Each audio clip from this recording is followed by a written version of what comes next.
Joshua, you can start. Okay, good evening, everyone. Thank you for joining this session today. This is the 7th session, and we appreciate your time today again with us.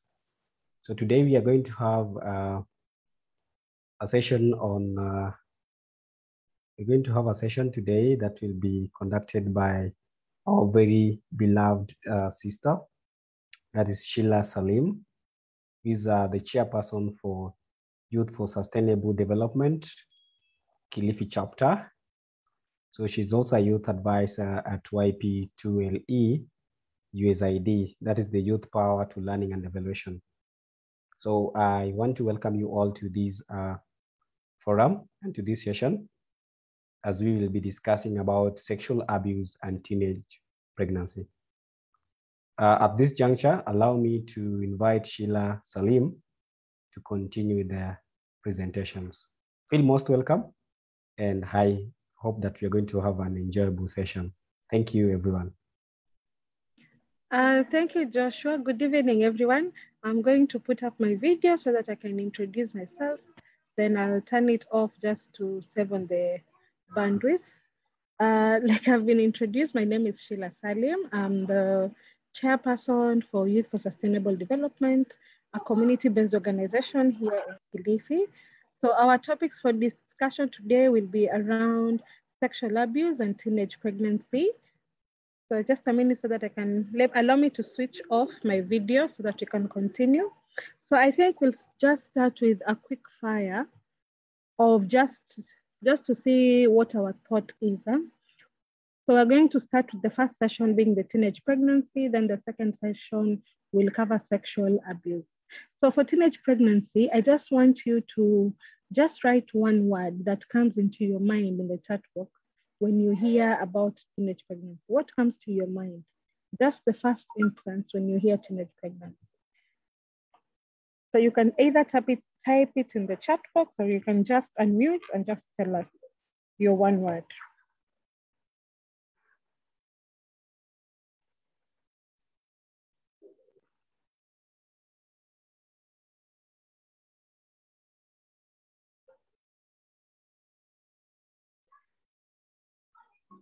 Anyone who would like to go first?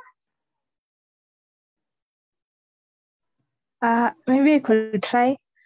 Okay, for me, it's not really one word, but then the first thing that comes to my mind is it's too soon. Okay, too soon. Thank you, Michelle. I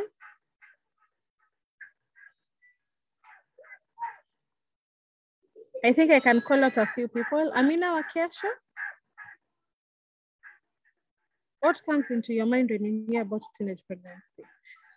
So someone says young girls, Katila says young girls, Juliet says adolescent pregnancy. Keep them coming, or you could just unmute and tell us what comes into your mind.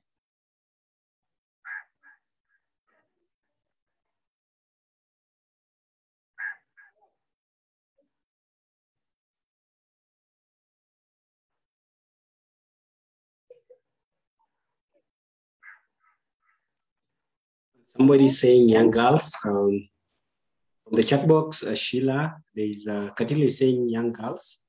Juliet Curry is saying adolescent pregnancy. Then then somebody saying unaccomplished dreams.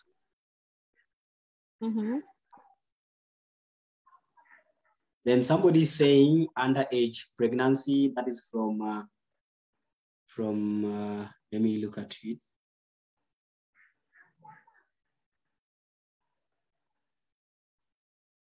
Then Nancy is saying teens of 13 to 15 years conceiving.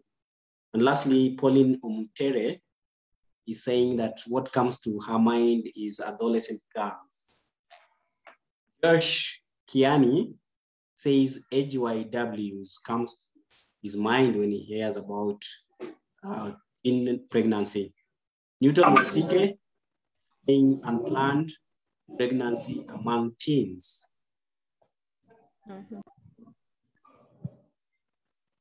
Thank you everyone for just putting in your one word and your thought.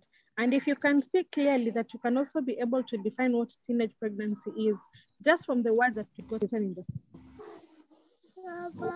yes, that's why even most of us, I'm very sure in this room, we call ourselves sexual reproductive health advocates. Then another thing is that it is among teens, and someone has said 13 to 15 years. So clearly from the ages of 13 to 15 years, this is someone who has not even started living their life. This is a stage where most people are unsure about the decisions they want, not only for their bodies, but also just generally in how their future is supposed to look like. So, and that is why we also have one person who has said an accomplished dream, because it is at this point that if someone is pregnant, then we all know how pregnancy is, that it is a whole lot of process, just from the conception to the conceiving to now even taking care of the child. Like our Swahili saying usually says, kuzaa si kazi, kazi ni kulea. And that is why you'll see that most of the times as advocates that we're usually up in arms because we want to make sure that our young people are giving back at the right time, at the right stage, and with a conducive environment. And looking at conducive environment to mean that this is also where now things like policies comes into place, issues of strategies, and that is why we have different interventions of which people undertake so that just curb teenage pregnancies. So next I would like to discuss what factors do you think, because now this is just, I'm sure we all know about these factors, but just to facilitate, what factors do you think contribute to teenage pregnancies in our counties and in our country? So you could even now just unmute, or you could put your response in the chat box. Joshua will be able to pick them up.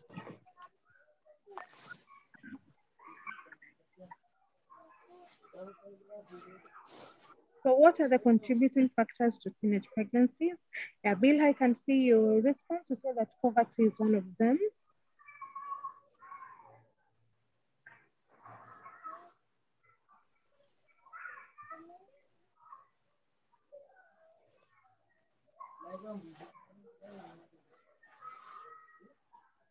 I can see financial status, Irene Dolo, thank you. Poverty and peer pressure, parenting to teen gap, risk factor, I can see then again, poverty again, poor upbringing and ignorance and child marriage.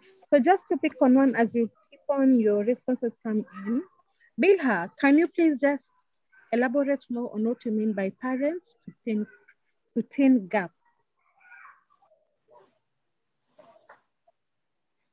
Okay, when I talk about the parents and teen gap, what I mean is that majority of the teens or adolescent girls nowadays don't relate or confide in their parents. They confide more in their peers than in their parents. So you find that majority of the things they discuss with their peers, hence the mislead and all that. So there is that parent and teenage gap in terms of communication and sharing of ideas and what also they go through. Thank you very much. A very good point in that we need to realize the different dynamics that we have right now. Even in terms, if you're very keen to follow the population survey that was recently done, even from the census, that you can clearly demarcate the different age sets that we have right now. We have a very big gap where the most bulge of the population is currently the youth. And when it comes to the youth now, this is also where now we have now go down to the adolescents. So I'll continue reading the responses. We have also child marriages. We also have lack of parental guidance. We also have peer influence. Nancy, could you please just elaborate more on what you mean by lack of parental guidance?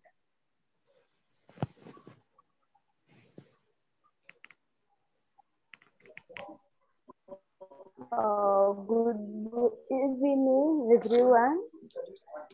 Good evening. On lack of parental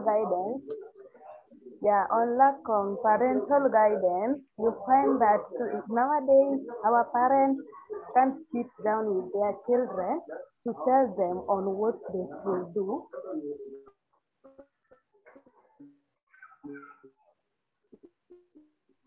And you find that they sit sitting next to their parents so that they can be taught. So there is no guidance from the parents, and this brings up the community who can help on guidance.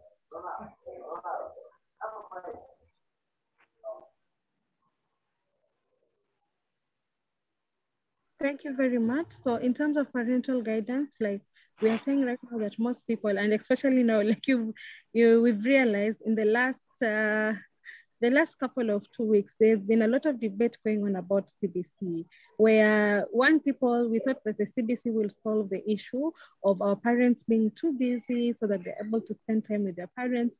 But then again, now we see that that is a problem clearly, but all that we are acknowledging is that there's also a gap in terms of parental guidances, in which in most instances, parents are not able to spend adequate quality time with their kids.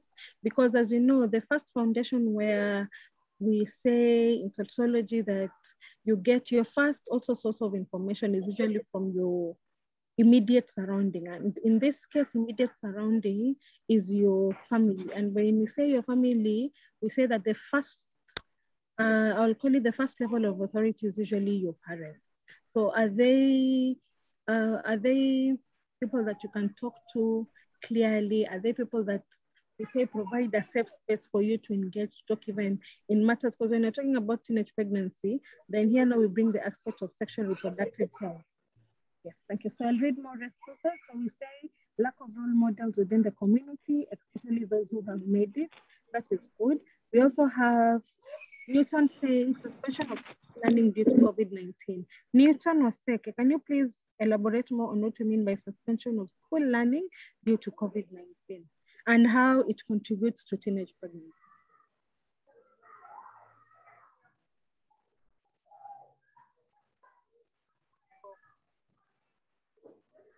Okay, hello everyone. Hello. Hello. Okay, to elaborate on my point, I think during the time I was suspended, we had cases of so many pregnancies among school-going girls because they had more time at home and they were not engaged in meaningful activities, which led them to get pregnant. Thank you very much, Newton. You're also bringing in another aspect of making sure that these young people or adolescents are quite engaged. And this is also where we have things like sports. We also have extracurriculars, which will make sure that these young people are very busy so that they do not find time. As we say, an idle mind is the devil's workshop, as we say. We also have some more responses, that is lack of access to essential products like sanitary towels. Yeah, thank you. So Bill, I'll call you again. Would you like to elaborate more on the lack of sanitary towels and why you think it's a contributor to teenage pregnancy?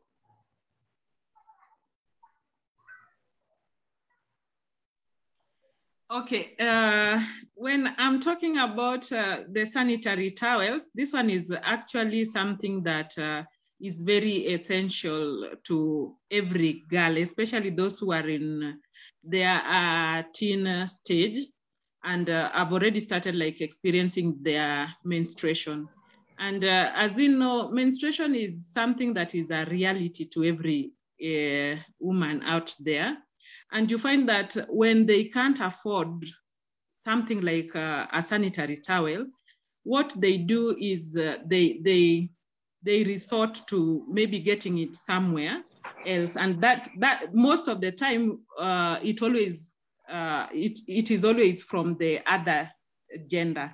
So there are some people who like take the advantage of that, and maybe they try to like exchange the sanitary towels with something like sex, and that's where we get the high level of teenage pregnancies. Thank you very much, Bilha. We also have someone who has pointed out that lack of information, lack of adequate information, inadequate sexual reproductive health rights education among adolescents. And from the studies that have been done, it clearly says and also points out that on an average, 1/3 of women in developing countries give birth before the age of 20. And then it said also a larger proportion of this pregnancy, these are pregnancy now before the age of 20, are unplanned. And the data, the information, the fact sheet continues to elaborate that between 2 million and 4 million adolescents also undergo clandestine or unsterile abortion. So, you know, when you talk about the issues of teenage pregnancy now, we also bring the aspect about now access to information, like you said, of sexual reproductive health rights. We have issues of also how to properly use contraceptives, which is also another controversy that we also have in our countries, that when is the right time to introduce the subject of even safe sex and also contraceptions to our children. And then also the fact sheet continue to elaborate by saying, teen mothers are twice as likely as older women to die of pregnancy-related causes, and their own children are at a higher risk of illness and death. So why would you think they are at more risk now that they have given birth before the age of 20? Now we are saying that their children are also at a risk of having illnesses and also premature death. Why do you think they are at a greater risk now that they are teenagers and that they are pregnant?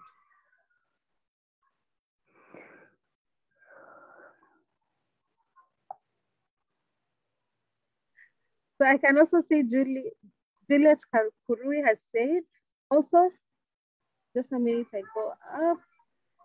Oh, still the issue about parenting also is still coming up, in that we fear talking to our parents because we think that it is a taboo. Actually, it is a taboo, and we know culture and tradition also plays a great part in terms of even access to the information about sexual reproductive health.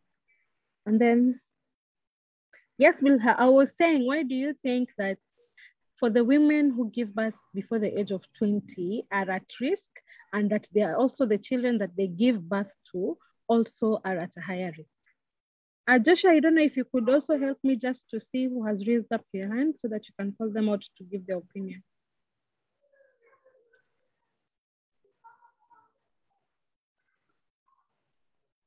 Hello, I've raised my hand. Yes. So I'm attempting, I'm not so certain if this is the answer. I think I had it some time back, but then I was told that most of the time you find the girls who are below 20, their body hasn't developed fully to support another child growing in them. So the child will not receive enough nutrients or won't develop as good as when they're in the womb. So when they're born, the immunity is not so well and their body hasn't developed so well. I'm not so certain, maybe you could point if that's the right direction. Actually, you have a point that you say that these are also still, like you said, they're adolescents, they're still young. So they're also they're babies in another layman's language, if you could say. So this is a baby taking care of another baby. So they will not give them adequate attention in taking care of them. So that way, in short, like for example, you will find now the children will be more prone to either illnesses such as diseases like, for example, malaria, because now they do not have information of how to take care of the child because themselves they are their children. Okay, anyone else who would like to give an input?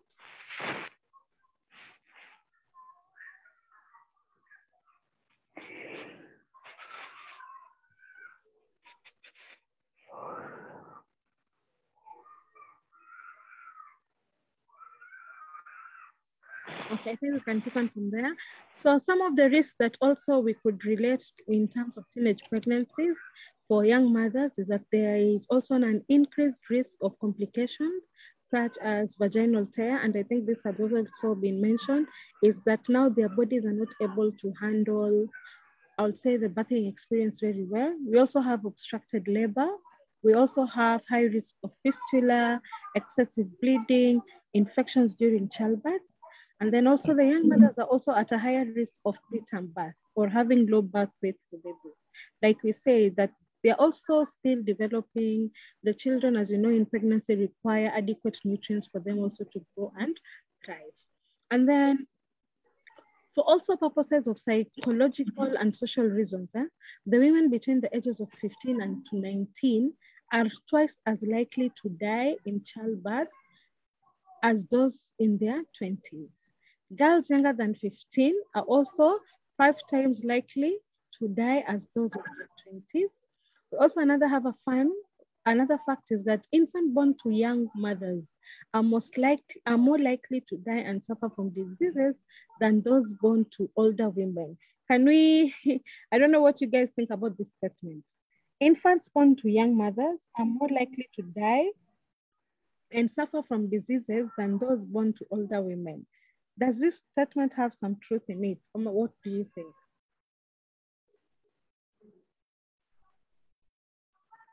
Yes, I think the statement is true because first of all, the young women, if you've seen most of them, they don't even feed themselves very well.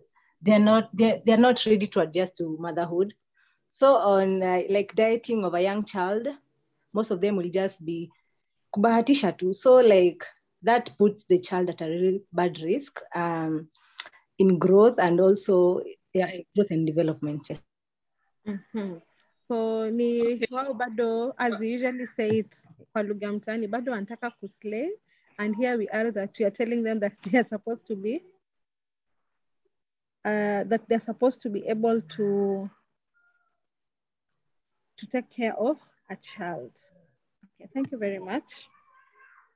Okay, another reason is that maybe just to add is that because these teenage moms, they are always less exposed to the prenatal care services. So you find that even like taking their kids to clinic, things like that. So you find that majority of the children always die from complications due to lack of that exposure to those prenatal care services. Mm-hmm.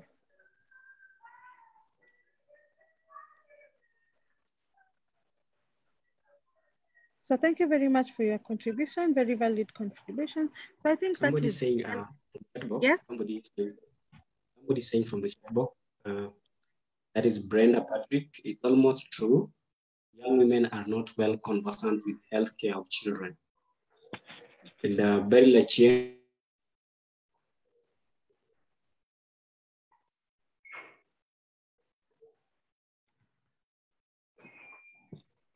is also saying most of them get the antenatal care services. Mm-hmm. So back to you, Sheila. Thank you very much, Joshua, for helping me out. Yes, and it is true that we don't know that teenage pregnancy also comes with its fact. Like we've said, here now the young mother is supposed to go for ANC, that is the antenatal clinics. So these are the regular clinics that you usually go to when you get pregnant. So we see that if they do not have this information, then they'll not be able to access the sexual reproductive health information that when you're pregnant, you're supposed to be given. So this one will now undermine the level at which the health and also just put them at risk in terms of ensuring that they have a pregnancy, that it's well taken care of, and that they're able to thrive, and that they're also able to bring to birth a child who is healthy, so that their child are also supposed to live longer. Because you know, if you're healthy, then that means you live a longer life. Okay.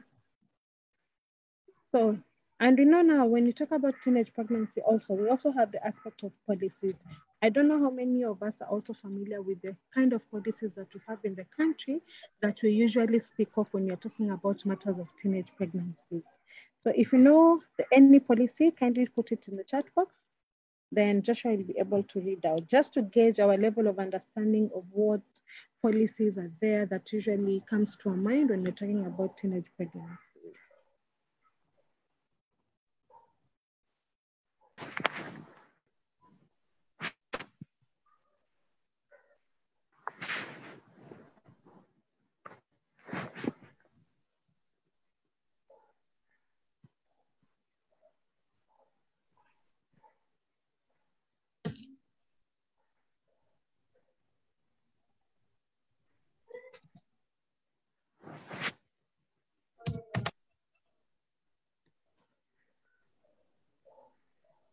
What policies are there in Kenya that usually do we speak of when you're talking about matters of teenage pregnancy?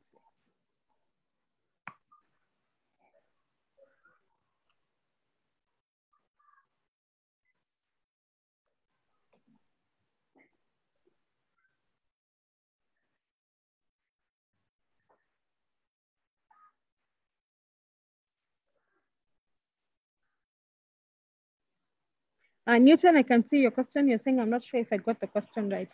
The question is, what policies come to mind when you talk about teenage pregnancies in Kenya? What policies do we tie teenage pregnancy issues to when we are talking about it here?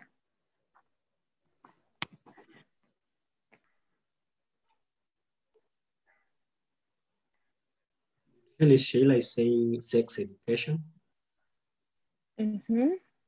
Sex education. Okay, so what other policy can we think about? Okay, I can see Michael is saying adult men who make teenage pregnant are jailed. Sex abuse. Bilha, that's a good response. You say the menstrual health and hygiene management policy. Yes, maybe not sure actually. And she's not sure, but that's a policy. Yeah, that is it. That's what I'm telling her. That is a policy, Bilha. And then there's also one of school going back to. There's also one on girls going back to school. It's called the National Reentry National Reentry School Policy. Yes, thank you very much, Joshua, for helping. And then we also have Abubakar said the sexual and reproductive health program. Sexual and reproductive health. It's called the school health program policy. Yeah, and then we also have the gender-based violence. Kelvin Mugendi says gender-based violence. So, Kelvin, do you mean the sexual gender-based violence policy? Newton still continues to say the heavy financing and penalty to those who impregnate teenagers. So as young people, you're also supposed to be very conversant with the kind of policies. And I know this can also be a session on its own in terms of the kind of policies that we have in Kenya that we can tie to teenage pregnancies. Joshua had started mentioning a few. So Joshua, would you mind going over the policies that you just mentioned so that people can take note to and they're able to refer to them later on after the session? Have the comprehensive sexual education, that is the CSE policy. Then we have a policy on the national reentry policy. The entry policy, the one that speaks about adolescent girls getting back to school after being pregnant and after delivery. And we also have a policy on, there are so many policies, but we also have a policy on the youth, sexual reproductive health policy, the school health program policy. We also have policy on gender-based violence. And we also have a policy on the children and social well-being policy, the one that governs the children's department, which one was CK talking about. Then I will share with you these policies documents so that we can look at them. Then we have a policy that is currently that we have a lot of issues. I know you can remember currently Kenya is trying to look at commitment. That is the Eastern and Southern ISA. Yeah, we have the school health policy, mental health policy, menstrual hygiene policy. So there are so many policies. And after this session, we will share with you about the policy. Thank you very much, Joshua, for coming in on that session. That there are so many policies in the country, and what a policy does is that it creates a pathway upon which we can start now. It gives a platform upon which now we can start questioning our actions, even from the decision makers and all stakeholders in relating to that issue. For example, when you talk about teenage pregnancy, we all know that this issue is very key among, I would say, service providers, because when you talk about teenage pregnancy, again, the whole aspect of provision of service comes in. And provision of services, this also includes either services, like I would say delivery services. We also have access to contraceptive, because it's also one of the key issues when you're talking about teenage pregnancy. And that is also why we have a lot of debate around comprehensive sexual education, where, like you said before, that the generational gap that we have, in that as young people, we know that we need safe spaces where we're able to engage and talk about our sexualities and also issues about sexualities openly. But on the other hand, for example, with the parents and also with other even decision makers, they are saying that maybe some of this information and also some of the decisions that you want to take are either quite too early to be given to the cohort of people that you want to deal with. And in this case, this is the adolescents. So in terms of the key areas of policy actions, is that most of the countries can also undertake. I have a number, I'll be reading them out. And also just don't worry, we'll also be sharing with you the materials. Katile and the team will also be able to share some of the materials and also some of the policy that we have with you later on after the session. We are saying also, the policy actions also just aims to help make contraception available for women and men generally. So in this case, we know now when you're talking about women now, we're talking about these adolescents who are just about to get into motherhood. And also in terms of generally also just apply to contraceptive access for young people. Like we said, the moment you're talking about teenage pregnancy, you also need to start talking about contraceptives so that they are able to link. So we're able to link the two. So countries should undertake the following key policies actions, especially in terms of improving access for young people. So one is to promote abstinence while recognizing that contraceptive needs of sexually active youth. We all know that people are sexually active. That is the cohort where, as much as we want to bury our heads, is that most people are already sexually active. Like now we know what is the current sexual debut age. If anyone knows, can just unmute and tell us.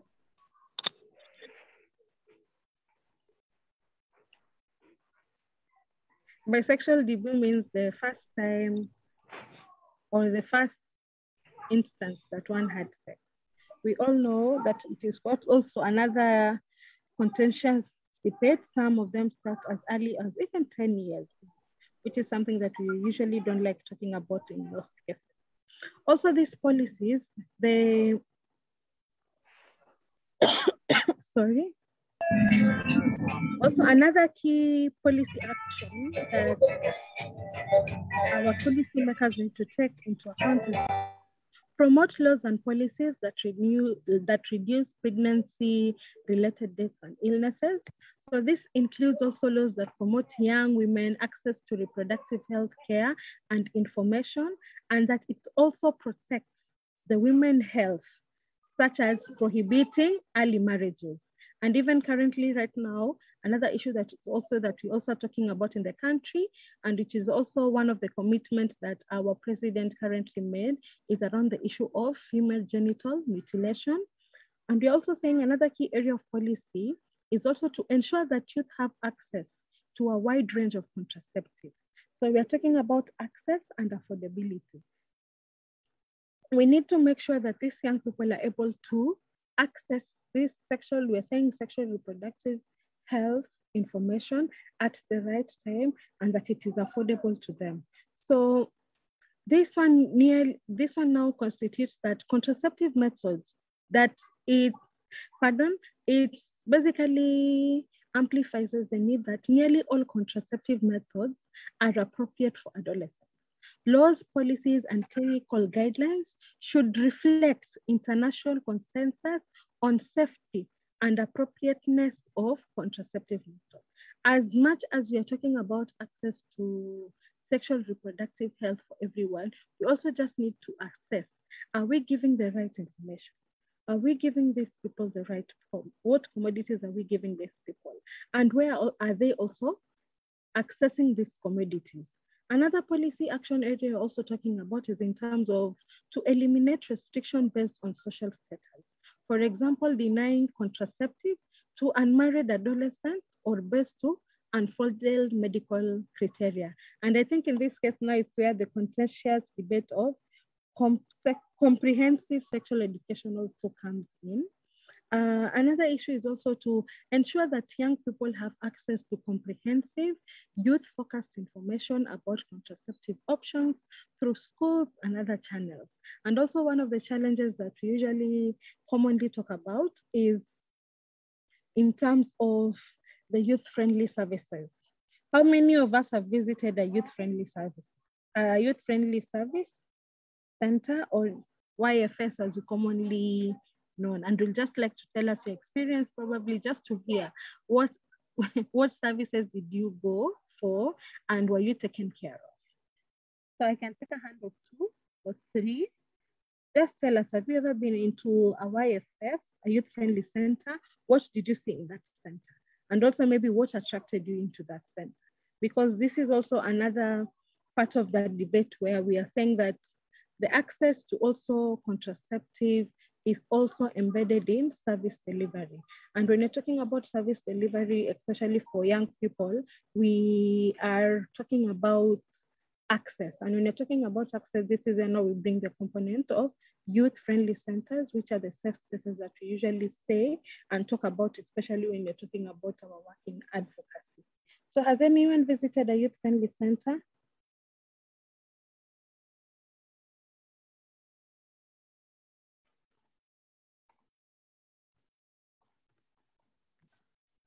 Just to come in, do you know what the youth-friendly center looks like at our various localities? Do you know how a youth-friendly center looks like?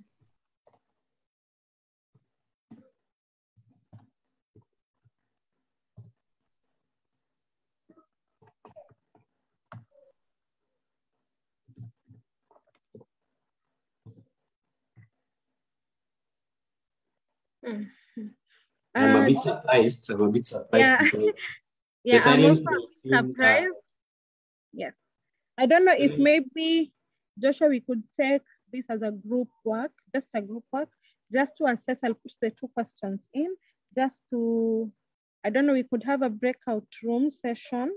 I don't know how many we are, and if you're able to divide us into groups, just to know what is a youth-friendly center, and then what components make a youth-friendly center. So we could have around, I can see we are 47 of us, and we could just take a few minutes to do this breakout session just to gauge. Are you able to create out the breakout rooms of 4 groups? I think that will be okay. Okay. Katila, can you help us create the groups, or Joshua? Yeah, you can questions again for the 4 groups. Okay, so let me put it in the, yes. At what time? So I'm putting them up right now, so you can start setting up the breakout session as I put the questions in the room. Okay. 4 groups. Yes.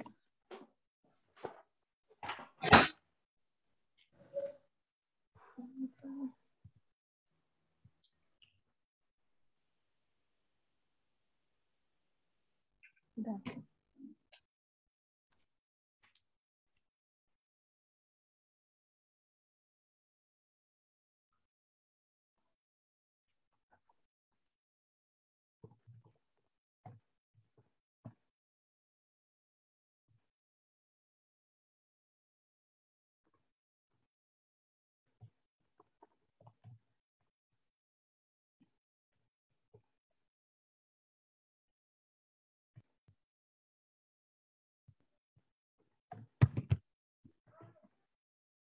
Recording in progress.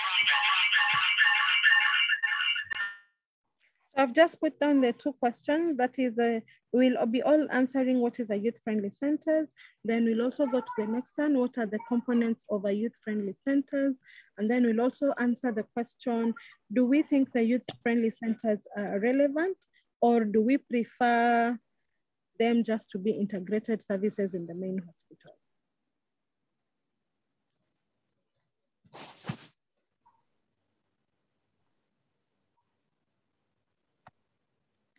Thank you, Sheila. So I'll just repeat the questions.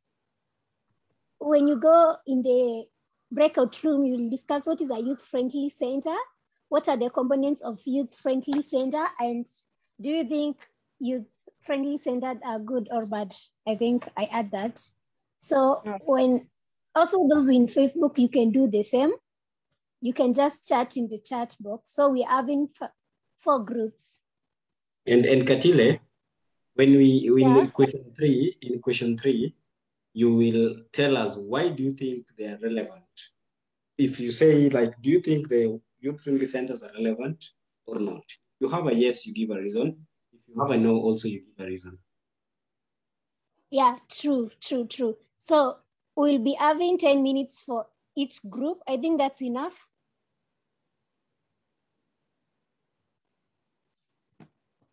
So you can join your groups.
Hello, I hope everyone is back.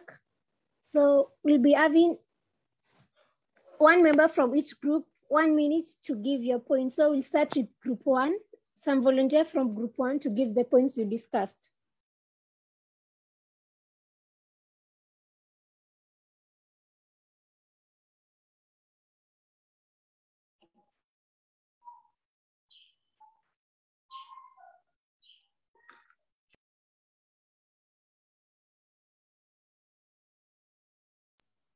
Group 1, who was your rapporteur? Group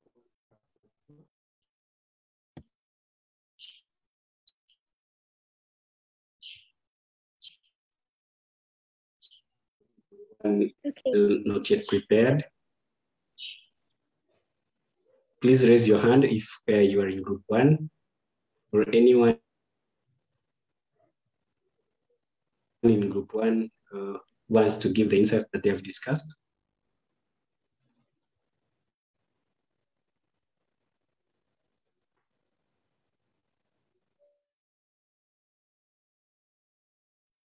Okay, group 1, maybe you're preparing your notes. Let's get to 2. Just tell us that small thing that you've discussed within your group.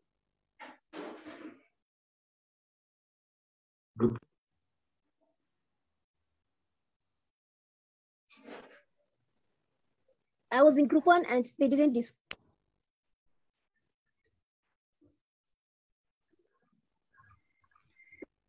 We can have group 2.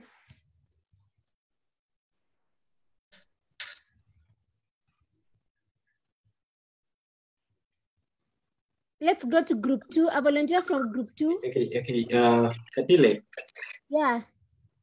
Let me allow mute everybody to unmute. Yes, I've allowed you all to unmute. So any from the group 1 can unmute. Okay, can I talk on behalf of group 2? Yes, we're allowed. Go ahead. Okay, in our group,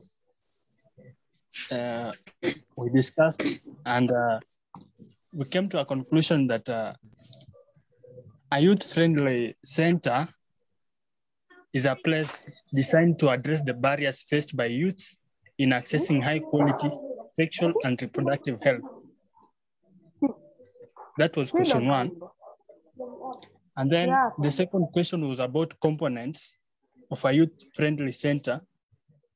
We said the components should include the following: privacy and confidentiality, systems system used in the operation should be youth-friendly.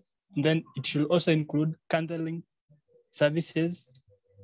Service providers should also be youth, or youth should be the ones involved in the process, both in running and being included in the process. We also said about the language, it should be youth-friendly. And then the third question was about relevance. So we agreed that it is relevant because it plays a role in relation to knowledge and behavior and attitudes of the youth. Thank you. Thank you so much, Group 2, for that. Thank you, Group 2. And we have gotten some of your insights. Group 1, are you ready?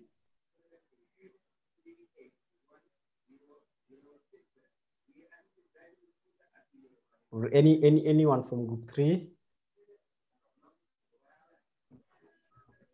In group 3, we discussed question 1. The answer is inaccessible.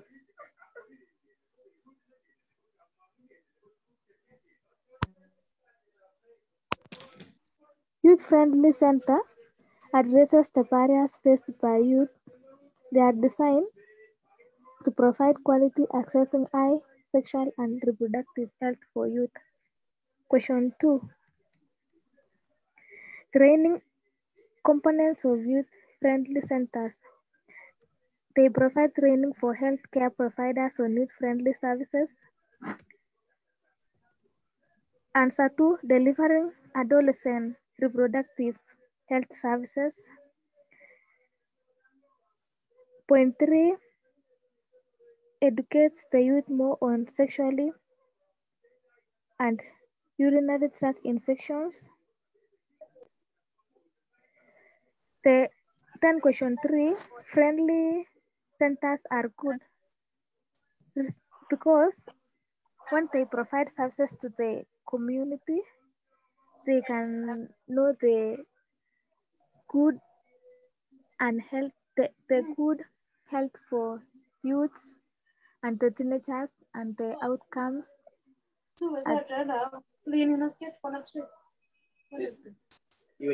That's all.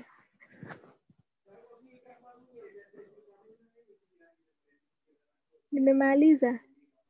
Thank you so much. That was who? Sheila. Sheila, thank you, Sheila, for that. I would like to request all the groups that as we continue the presentation, please write your answers on the chat box so that when we'll send the presentation records, we can also be able to view of this assignment task that you've really done within your groups. Can we get to group 4? Group 4. Group 4.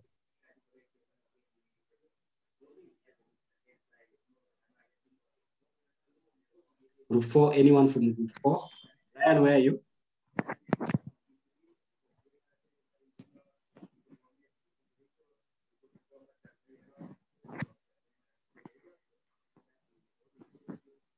As group 4 is coming in, group 1, thank you for your responses. Josephine Mwangecho, thank you. Group 1 had the following components: the confidentiality and privacy.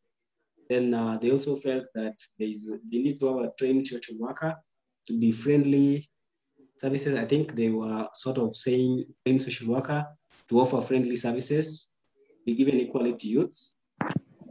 And then they also talked about access to family planning methods. So group 1, they only looked at the components. I don't know if they looked at the question 1 and question 3. But anyway, all in all, thanks for doing the task. Group 4.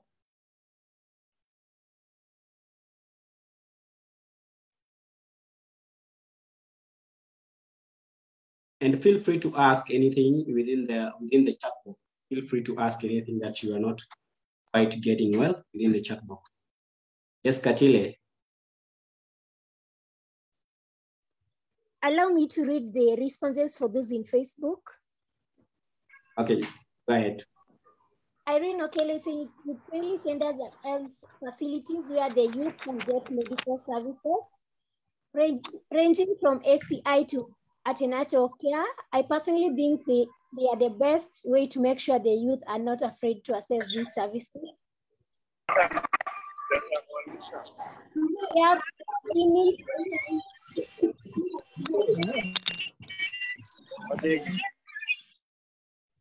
We have Twinny saying they are designed to address the barriers faced by youth in accessing sexual and reproductive health services. Penina is saying youth-friendly centers are youth-friendly are necessary for the youth because it gives the youth the opportunity to make decisions regarding family planning, whether he or she are married or not. Maria is saying youth-friendly is whereby you create an environment where adolescents 10 to 25 years can openly access the service without fear. Jerry is saying that the centers are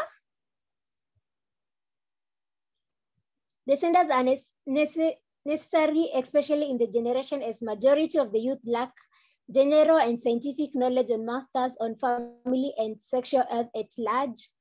Penina is saying it's also important in the case of a situation where contact person are required. The person will openly up easily depending on how the services are. Igado is saying these centers are basically safe spaces for youth where they can access all services related to SRH.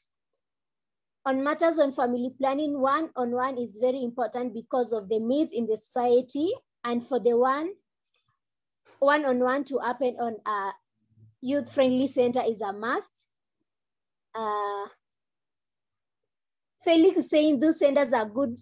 They are good sense. They provide the healthcare services that meet the needs of young individuals at their access points. Thank you. Thank you so much, Katile. Group 4 had listed their responses over here, and I will read. Oh, Group 2. Group 2 define the youth-friendly center. Before that, I'll check at Group 4 had something here.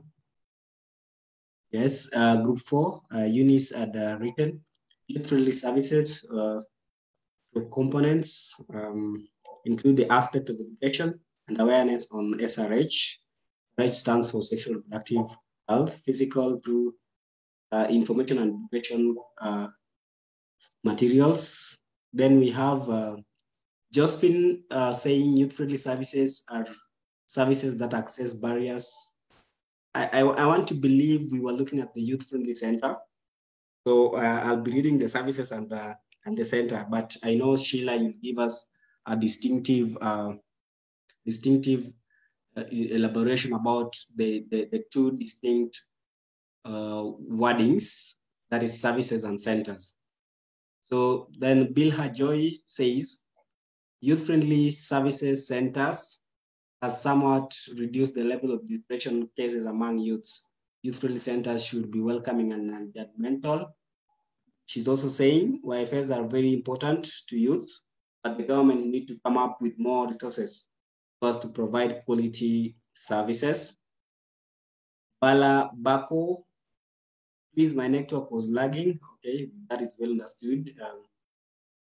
Group 2, definition was youth-friendly center are places designed to address the barriers faced by youth in accessing high-quality sexual and reproductive health. Then they talked about the components. They are tailored to the youths in terms of advertising, language, service providers, outreach services, privacy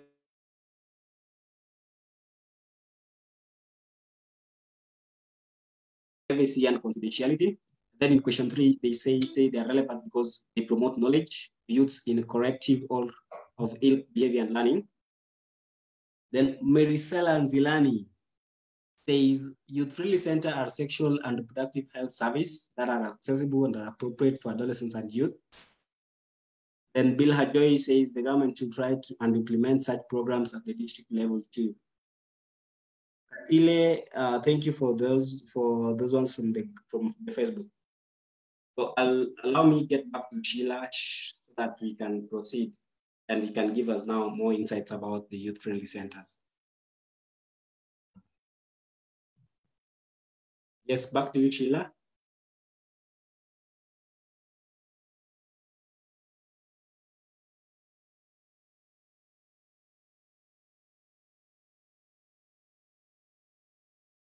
Sheila, are you able to get me?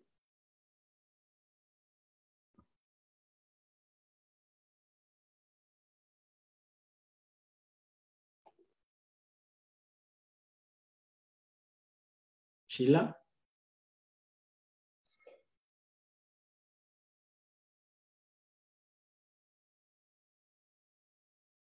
I'm sorry, Joshua, my network is a bit shaky at the moment. I don't know why. Yes, I think that was a great discussion. I can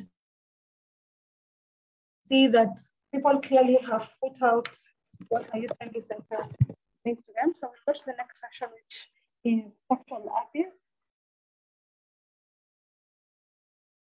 And again, I'll just start with also just one word. What word comes to mind when you hear the word sexual abuse, or you just, yeah, what is the one word that comes to your mind when you hear the word sexual abuse?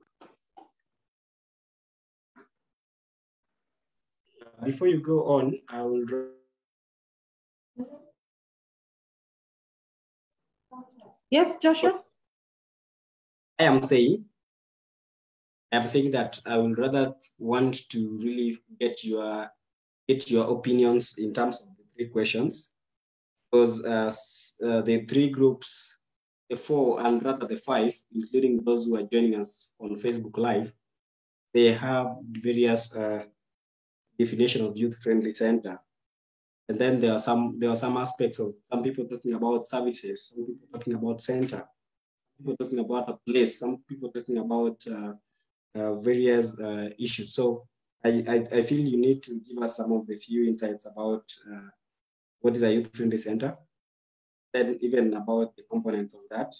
Then what do you think about the relevance? Then we can move on to the next. Thank you, and sorry for interrupting.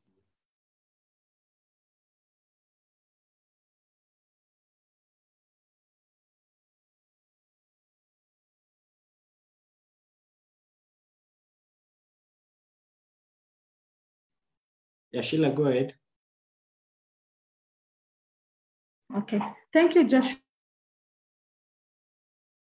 So when it comes to a youth-friendly center, or we could say a youth-friendly clinic, this one is basically a program, or I'll say youth-friendly services are just program or services that provide young people with a comfortable and appropriate setting where unique physical, psychological, emotional development and service needs are met. So if you look at this definition, it clearly states that it's a program, it's programs or services. So in most cases, usually the contentious debate is usually around, is it the building? Is it the service delivery part, which is something that we really need to critique? Are we referring to a youth-friendly center as just a building, or are we referring to it as the services being provisioned? In terms of services, for example, a youth-friendly center is supposed to be a one-stop shop. For example, if I am a young teen mother, I come to a youth-friendly services, this is just my thought, is that I'm able to access my antenatal care services at one stop. That if I need counseling, then I'm also able to get counseling just in the same, I'll say the same vicinity, rather than having to move up and down, which is also some of the things that you also look at. In case, for example, there are 10 buildings in an environment, and you're telling a young person to move from one room to another, they keep dealing with different service providers. This also, in terms, also brings about a gap in terms of even confidentiality, because for young people to access health services, in most cases, what we look at, the most top priority is usually in terms of confidence. And I think also this also, maybe I'll also get an opinion later on as we go on, is in my case, when I go to take health services, the one top priority I look at is comfortability. And I also look at even the attitudes of the people that are able to serve me. If I'm served well, then that means that I'll also be able to go back and take my health services in that same facility because someone served me well, they treated me. But if I find a service provider who is either rude or unwelcoming, then also that one will also affect my health.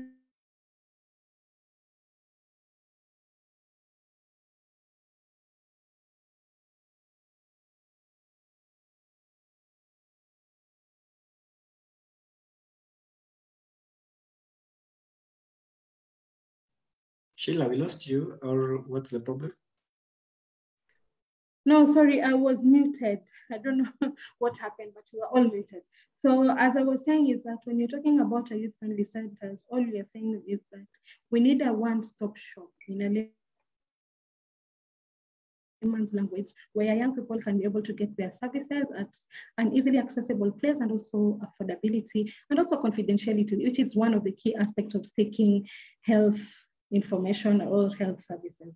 I think yeah, that's it, Joshua. I don't know if I've answered your question.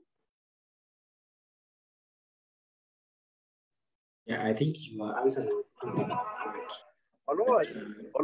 Kindly, for those who are not speaking, kindly unmute. Kindly mute. And Eunice is also asking, kindly elaborate English between a youth-friendly center and a youth-friendly services. That one, then also saying and youth-friendly components. Which one is a physical place or space? Which one is an intervention, and which one is an infrastructure? Somehow confusing, because even in the discussions, there were people talking about services and a center. So I think that one you have heard from Sheila. Sheila has tried to elaborate some of them. But one thing we need to agree is that a youth-friendly center means an infrastructural place, and then youth-friendly services. Services we can never see, but they can always be done. So center just means there's a place, there's an infrastructure, and then this place also has some of a few or many staffs also, some staffs attached to this the place, the physical place. So the question that was asking on what do we think the youth-friendly centers are very relevant? And I have seen some reactions from even the Facebook. Somebody was saying youth-friendly centers are necessities, especially in this generation, as majority of the youths lack general and scientific knowledge on matters of family and sexual knowledge at large. That one is a response from Jerry Waruguru from Facebook Live. I think she has one of the key points. That's why we speak about the relevance of youth-friendly centers. And when we are going to do this, the feedback sessions, let's ensure to also put in a question. What do you think needs to be done? Because you see, currently we have the youth-friendly centers, but I want to note that they are understaffed. That is number one thing, they are understaffed. Then we have looked at some of the components of the youth-friendly center, and you will realize that this is a physical place, but it lacks some of these components. So what is it that you really want us to really think of when we really advocate for youth-friendly center? I remember the first questions Sheila asked everyone was, have we ever been to a youth-friendly center? And that is the question I really feel I would like to hear people answer now. Have we ever been to a youth-friendly center? And Sheila, you can pick from there. Thank you. And sorry for interruption. Thank you, Joshua, very much for stepping in on that. And I think that is also an important question, that when we are saying also, because I know most of us also work around the advocacy area, is when you're talking about a youth-friendly center, we should also be able to question ourselves. Do we really understand what it means? And have we also gone to a youth-friendly centers? Because I believe if you've gone to a youth-friendly centers, then that is now where you're able to now clearly know what you're demanding for when you're saying that you're advocating for a youth-friendly center or you're advocating for youth-friendly services. Thank you very much. So we'll go to the next part because I can see time is also not on our side. So the next part of this discussion is going to be around sexual abuse, or I would say sexual violence. So sexual abuse also is referred to as, sexual abuse is also referred to abusive sexual behavior by one person upon another person. It's often perpetrated using force or by taking advantage of anyone. So it's either, so key pointers is to notice that it is by one person upon another person. And it is often perpetrated to be, it's by force or it's by action of taking advantage of another. So when force is immediate or short duration, it's called sexual assault. And the person who commits the act is usually called the offender, or in most cases, what we like to refer to as the sexual abuser. And then, I don't know, I would also just like to pose a question, another question. What types of sexual violences are we familiar with? So you could just put it in the chat box. What types of sexual violence are we conversant with? So, or you could just unmute. So just unmute and just tell us, this is the one that I'm familiar with. And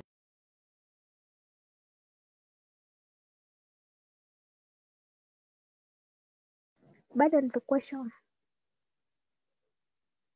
So what the question is, what forms of sexual violence are we familiar with or do we know? Because most of the time what we say is sexual abuse, sexual violence, but what are the forms of what forms does sexual violence take in place? What forms take it in place? So I'll just be looking at the responses in the chat box, or you could just unmute and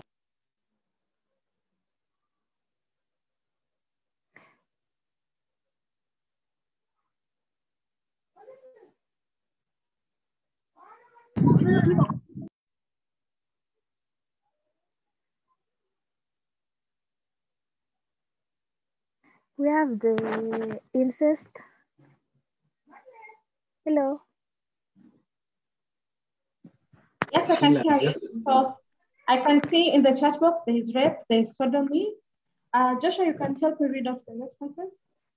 Okay, but before I read, nutritionist Shila was speaking. Would you like just continue? Let's not this. Sexual violence. I am conversant with. One of it is sexual assault, child sexual abuse, sexual assault of men and boys, intimate partner sexual violence, incest, and drug facilitated sexual assault. I'm done. Thank you so much for the response, Sheila. Bill had joy saying harassment. You know that is very general, but I know that is part of harassment. So, but she has made a very general form. And Igando Kinyua is saying rape, violence, and sexual harassment. Erila Cheng is saying,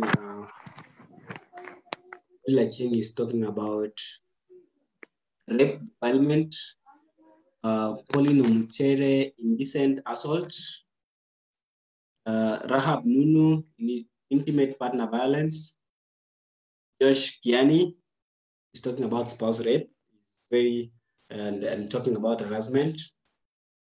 Rahab Nunu again talks about multiple perpetrator sexual assault, sexual harassment. Virginia says rape. Amoit Akisa says harassment.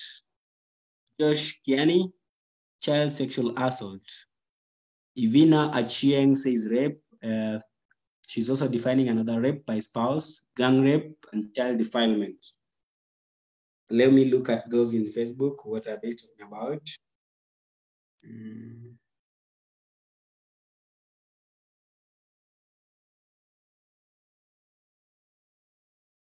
I'm not seeing any response from Facebook about what are some of the forms of sexual abuse. So if I get one, I'll let you. Then there's also somebody, Jacqueline Ouma, is saying sex without consent. Back to you, Sheila.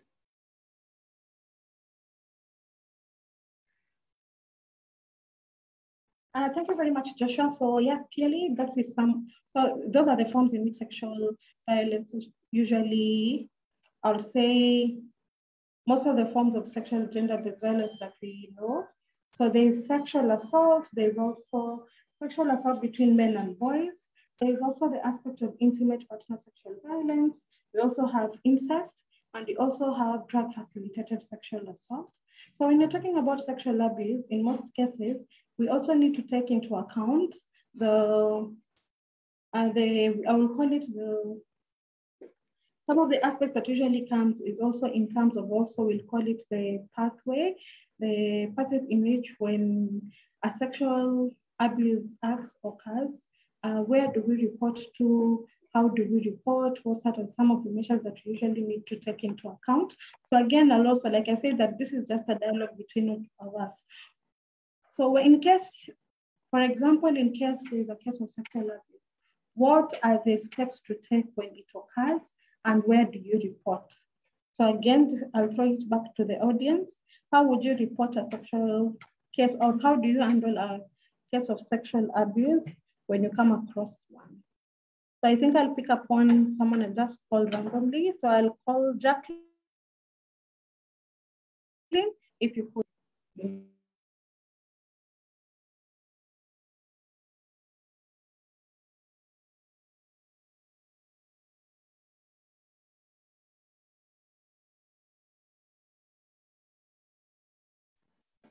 And I can also see I'll say an interesting comment in the chat box, which I'll also call upon Linda, just to, I've never heard of this term, so it'll also be good to learn. What is forced abortion? Nurse Newton, would you please elaborate on that?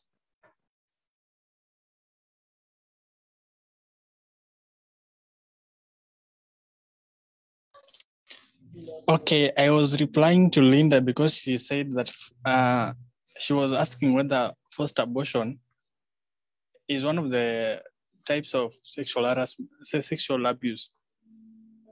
For me, I don't know what it means, but I just said I don't think it is one of it because I don't know about it.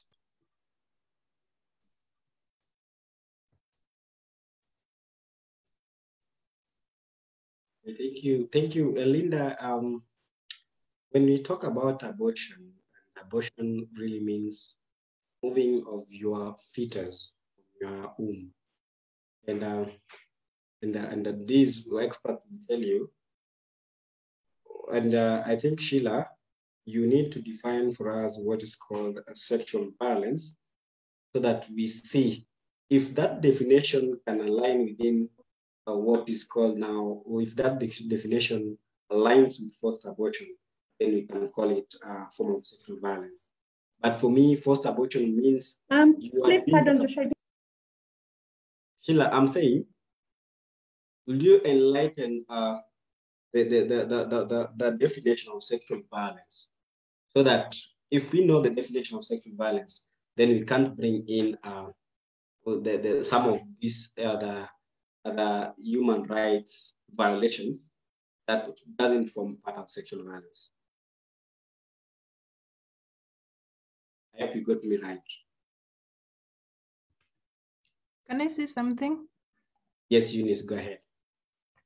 Okay, my understanding is that amongst the various forms of violence or sexual abuse, let's assume there are instances, for example, where someone is raped, or a child is defiled or sexually abused.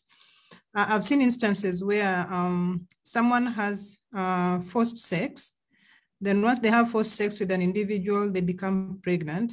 And once they become pregnant, because probably the perpetrator or the abuser knows that when the child is born, probably there will be evidence, they either bring in someone to conduct the abortion to probably eliminate evidence, or they forcefully probably give some medication or induce abortion to the abused, so that that pregnancy can come out for them to go scot-free and they do not face the law or consequences of their acts. So my take is that's what probably I would term as forced abortion in this instance, and I believe it constitutes to abuse. Thank you, and over.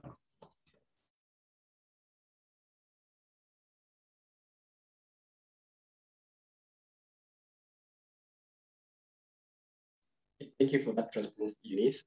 Thank you for that response. I think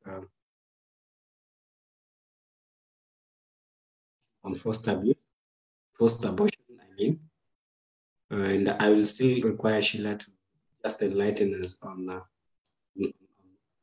abortion, sexual violence, and what is the definition of sexual violence from where you sit,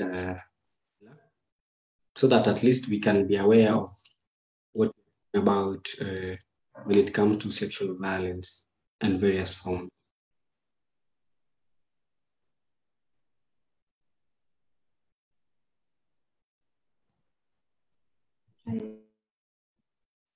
Thank you very much for your Hello. Are you speaking? Yes. Can I ask a question? Yes, you're allowed. Someone, this who said something about indecent assault. What did they mean? I mean, assault. What did they mean when they said indecent?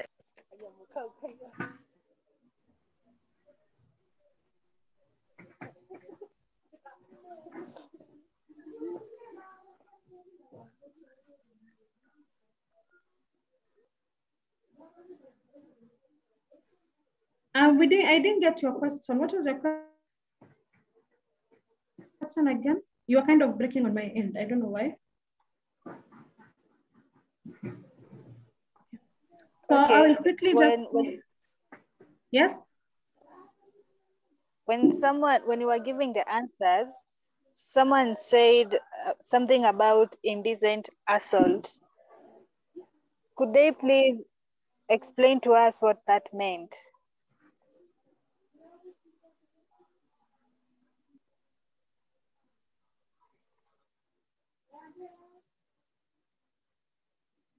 Sheila, have you noted that he has asked during the time when you ask various forms of sexual violence, somebody noted down indecent assault.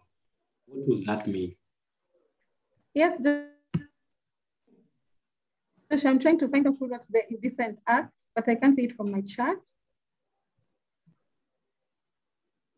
So as Joshua tries to pull that one out, and I think one of the key aspects that you can see that has also come out when you're talking about sexual abuse is the aspect of safe spaces. So safe spaces includes making sure that the survivor is well taken care of. And by well taken care of, we mean also in terms of the psychosocial support and also psychological support when the act occurs. And also just to note that when the act occurs, also you need to report.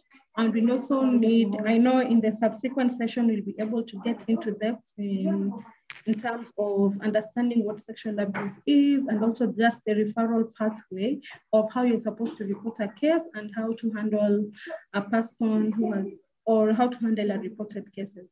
So again, that's the issue of safe spaces is very important. You also need to ensure that there's also confidentiality. So usiende hapo ukapata case alafu wewe ukaanza kutangaza kwa mitandao even before you make sure that the victim or the survivor is protected, and also just to ensure that you're also reporting to the relevant authorities. We know how important it is for you to make sure that you're able to report to the relevant authorities who are also able to take who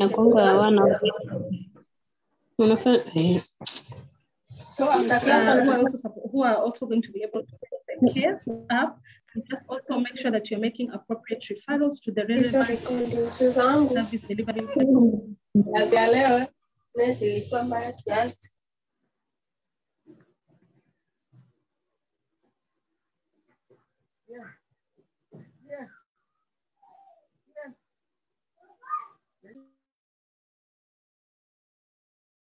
Somebody's talking somewhere. Just.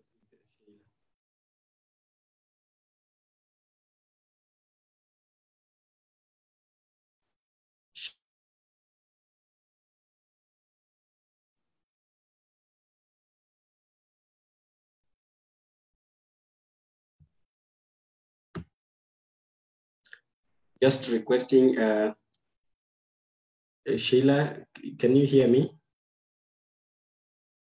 So meanwhile, as Sheila is sorting herself out, so Eunice is saying sexual violence refers to any attempted or actual intercourse with an individual without their consent or through coercion, regardless of the setup.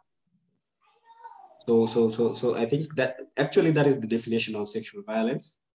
And that is a well elaborated definition that it's an attempted, any attempted means even if without your consent. So there's an issue of consent or coercion. So maybe it's not just, but it looks at issues when somebody is trying to do something that is not very pleasant to, and most of the times it will also have issues on being intimidated, fear, and threats.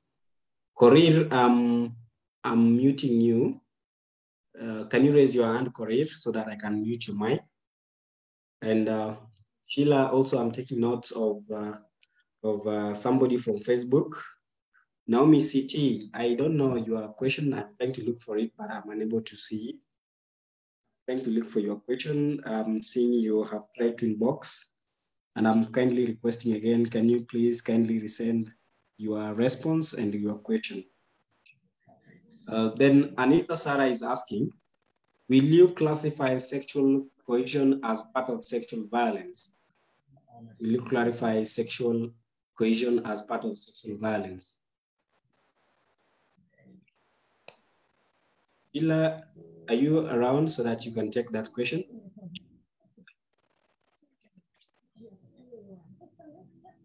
Pauline, you raised your hand. Pauline Omutere, you raised your hand. Will you kindly go ahead and ask your question? Then we answer it with a question from Anita Sarah. Okay. Can you hear me? Yes, we can hear you. Go ahead. Well, I'm the one who gave the answer on indecent assault. Okay, this is what I was told about indecent assault is anyone, not necessarily a man. If you're a lady, that is not necessarily a man, touches your, let's say, body part, let's say your heart or your breast without your permission. Yeah, that's what I was told in indecent assault. So if she could clarify more,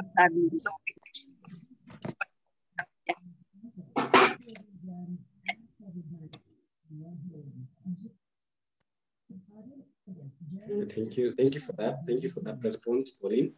It's well noted. And thank you for the dialogue. Today we are having dialogue about this. And somebody is asking, there's a question about, will you classify sexual cohesion as part of sexual violence? Any response from the team?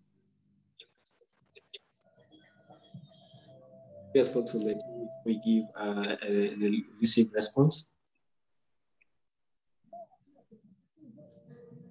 Okay, thank you. I'll bring some of the responses from the team. And when sex is coerced, it's not consent. Some people consent coercively to save their lives from the abuser, so yes, it is. So there are different things here, and you can mark these two distinctive words, cohesion and consent. Consent is truly to agree, but cohesion means being forced to do something. So sometimes sexual without being, we must agree to do sex. And sometimes when you are forced to do it, then it means you are being coerced. That is what we are looking at. Any attempt toward that looks towards sexual violence. That is why Pauline was saying, even when somebody touches the breast, for instance, for the female, so that is a sexual violence. And it means we are not supposed to touch the female breast or even any private parts of female gender or the male gender. Gandon Kinywa is saying, Atanita Sarah, sexual coercion is unwanted sexual activity that happens when you are pressured, raped, threatened, or forced in an unethical way. Coercion can make you think you owe sex to someone.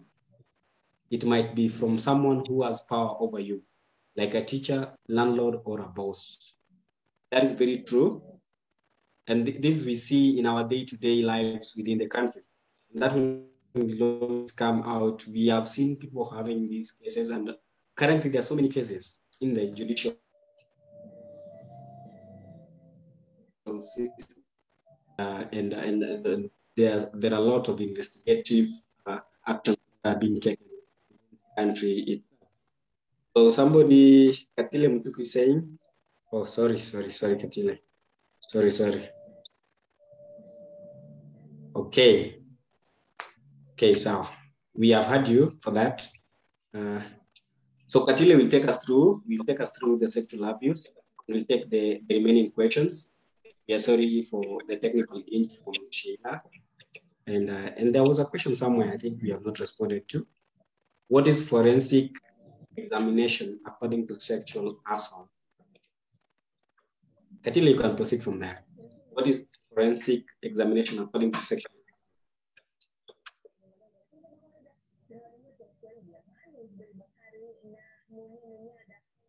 Oh, thank you. Naomi CT from Facebook. I'm sorry I didn't read this, but she says she had an issue on the types of sexual abuse and said minor defilement, sexual harassment, and rape. Thank you so much. I'm sorry for not looking at your response. Thank you.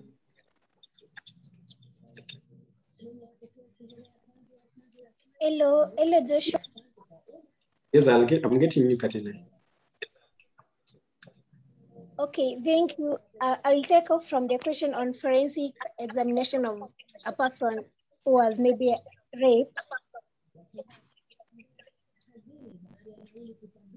I am hearing an echo. I don't know what's the problem. Okay. If someone gets raped or sexually abused, Someone whose laptop is on, I'm hearing an echo.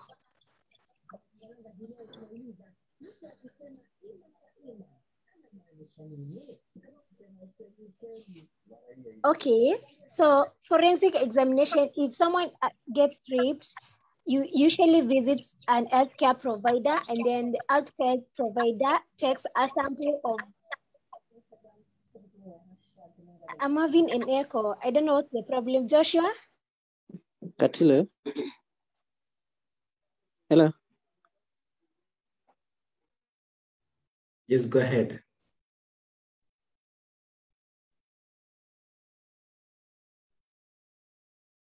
Go ahead, Katile.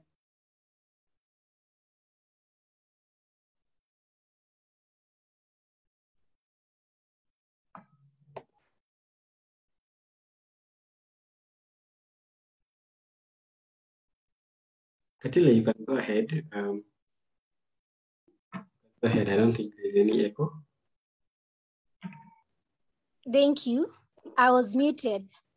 So after someone is sexually assaulted, you are advised not to take a bath, shower, use a restroom, change clothes, or comb your hair, or clean up the area. So usually go for an examination in the hospital, and there you bring a spare of clothes, maybe in the air facility when you're going for the examination. So in most cases, a sample is taken, and then you have a DNA test of the sample.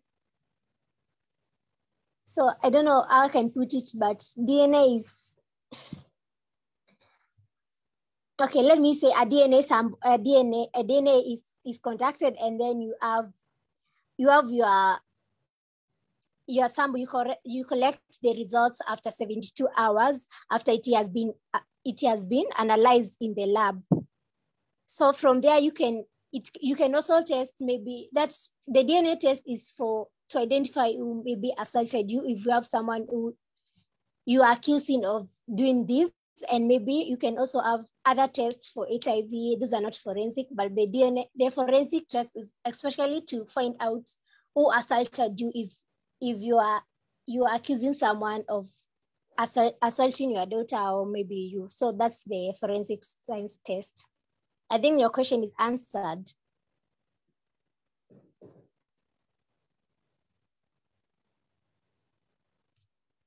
So with that, you have an immediate care. If you have injuries, then you will get immediate attention. You have history of your current medication, pre-existing condition. You ask some questions, such as that maybe your sexual activity, maybe some are personal, and then you collect your test. So that one will, from the clothes and also from your body, they can identify if that person assaulted you. So these tests, you can get it from maybe mouth, vagina, anus, urine, swabs of body parts, air samples. So it's complicated somehow, but it helps you identify who assaulted you. So from that, you can have follow-up care, maybe for prevention of STIs, if from the blood samples or from the body samples, it shows that you have been infected with an STI. So I think I have answered that question. So I'll just do a 10-minute presentation on sexual abuse. So sexual abuse includes all forms of sexual coercion, maybe emotional, physical, or economic, against an individual. So it may or it may not include rape. So any type of unwanted sexual contact is considered a sexual abuse. But rape is the physical or emotional coercion or threat to use coercion in order to penetrate a child, adolescent, adult, either vaginally, orally, anally, against his or her will. So it's not a form of sexual passion, but it's a form of violence and control. So we have different types of rape. We can have marital rape, where maybe a spouse forces the other to have sexual intercourse. You have stranger rape, where a person is attacked and doesn't know the attacker. That's why you have the forensic examination test. We have a gang rape where 2 or more people sexually arouse someone, and we have acquaintance rape where a person who is attacked knocks the attacker. So we have incest when a person is sexually abused by his or her own family member. And then the perpetrators or the people who can do this can be either parent, partner, ex-partner, boyfriend, family, person living in the home, your teacher, maybe your neighbor, someone you know, or a stranger. So oftenly, adolescents are abused by someone they know or trust, although maybe boys are more likely than girls to be abused outside their family. You find that most girls are abused just maybe by the neighbors or maybe some family members. So why sexual abuse a reproductive health problem? This is because it causes injuries, it causes unwanted pregnancies, like the teenage pregnancies, it causes unsafe abortions, it causes bad pregnancy outcomes. You can have STIs, you can have HIV and AIDS, you can have gynecological problems, you can have sexual dysfunction. So that's why it's a reproductive health problem. So in addition to those reproductive health problem, you can find that when you are sexually abused, you can create fear, you can have depression, you can have suicidal feelings. And you find that most survivors of sexual abuse, they are at high risk of using drugs, they have high risk of early sexual debauch, they have others are makes them very vulnerable to unintended pregnancies. And so adolescents are at increased risk of rape, mostly those are living in streets, adolescents with illness, those are using drugs, youth, adolescents who drugs, maybe in those are working in extreme economic poverty regions, and youth who have separated living arrangements from their parents. So we have also adolescents whose parents was physically or sexually abused. You can find that the parents want to do to their child what it was done to them. And then maybe you can have someone who live in a home with other forms of abuse, prostitution. Yeah, you can have maybe adolescents who are in jail. You can have them being sexually abused. We also have homosexual youth. So mostly the homosexual youth are at higher, greater risk for being sexually abused. So how can you identify that you are sexually abused? The physical indicators of sexual abuse. You have difficulty in walking or sitting. You have stained or bloody underclothing. You have pain, swelling, itching on the genital areas. You have abdominal pains. You have abrasions of the hymen, labia, perineum, breast.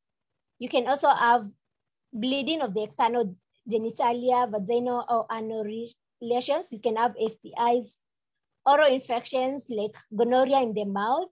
You can have warts, perineal warts. You can have pregnancy, or maybe you have recurrent UTIs. So maybe if you're sexually abused and you have these indicators, you should seek medical help. And also we have behavioral or emotional indicators that you are sexually abused. You feel shame, you want to withdraw from people, you have sleeping disorders, eating disorders, you want to use drugs, you have inability to distinguish affection from sexual behavior. So this person cannot distinguish, is sexually attracted to someone or he wants to do sex. And then you have post-traumatic stress disorder. Mostly the youth suffer from these. We have suicidal attempts. We have aggressive behavior. If I'm so fast, I can try to reduce my pace. And you have intimacy problems. Those are behavioral and emotional indicators that someone was sexually abused. Then runaway behavior, like if someone sees you, they want to run away from you. They have problems in school. This person is depressed, so most likely the marks zitaenda chini. And then we have yeah, those are some of the behavioral and emotional problems that these people to suffer from. So how do you demonstrate how to screen? Maybe you have screening for sexual abuse. So I'll just say some of the barriers that youth get and they don't go for screening for sexual abuse. Maybe you don't have time. You don't know if that was bad. Maybe you lack training about the issue. You feel like there's nothing they can do to help you, or the clinic is not the place to address the sexual abuse. You feel that these people can go saying the village that was sexually abused, so they don't go there. So you feel that you don't have any the physical or emotional indicators show that you are sexually abused. And you find mostly women are reluctant to talk about their experiences, or boys, a boy doesn't want to say that he was sexually abused, so they won't go to the healthcare providers. And then you believe that this sexual abuse is a private thing, or it's so shameful issue. And you believe that sexual abuse does not occur with their parents. You find that a girl was sexually abused by their parent, but they can't say it because they believe if my dad did that, or if my mother did that, or if my brother or my cousin did that, that is not sexual abuse. So it can bar you from going for screening. You believe that sexual abuse is so prevalent that some people think it's just part of their normal life. So I was sexually abused, so I don't care. So, and sometimes we find that services for the survivors of sexual abuse. So if there are no services, you won't go for the screening. However, you should ensure that there are reproductive health clinics, or as you have said, the reproductive youth services for health, where you can go and share with the staff members there on those sensitive questions and personal topics, and then you get screening and help, and you get comprehensive care.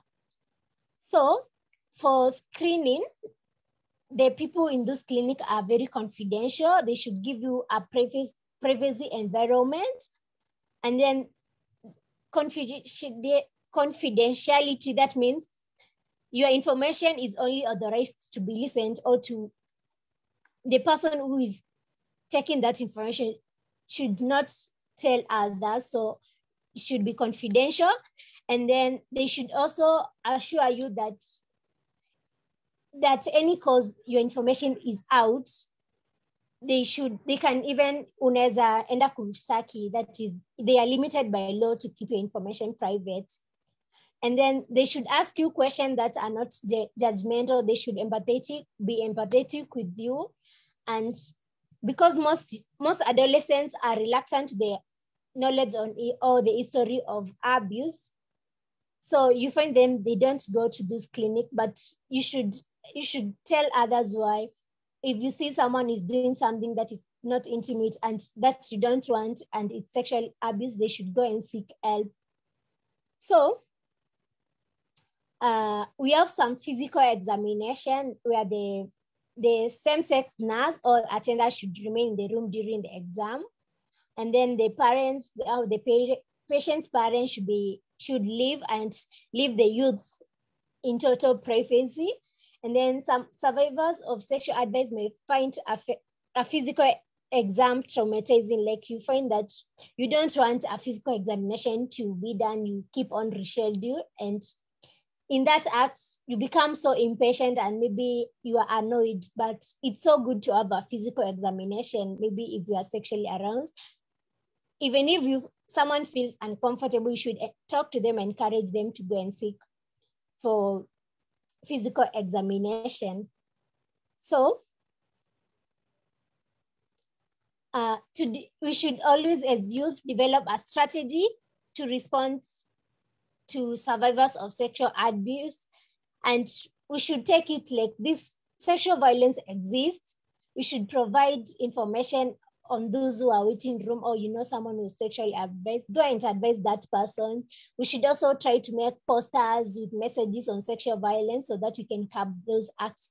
And even if it's an adolescent's fault, that thing happens, just conduct a history let the person do physical examination, and let's ensure you have treatment for any medical complication that arises from sexual abuse, like STIs.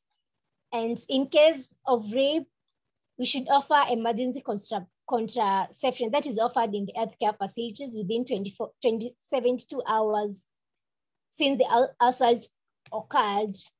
And maybe you can also offer a pregnancy test if it's for a girl.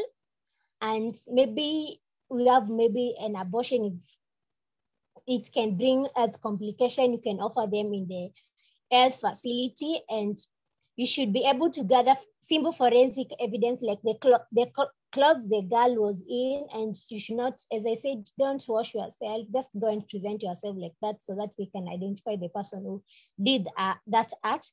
And what is so important, you should counsel these people who undergo this and provide compassion, show love, and be understanding to them, and let them know it's okay, but don't leave them like that. Talk to them and try to find a solution. As you have heard, there are many emotional disturbances that can get this girl, can get this boy, they can have suicidal feelings. We know that sexual abuse is a very complex problem, but as the provider or as the youth who know some ways of sexual abuse, you can provide information to these parents, to this girl, to this boy, and that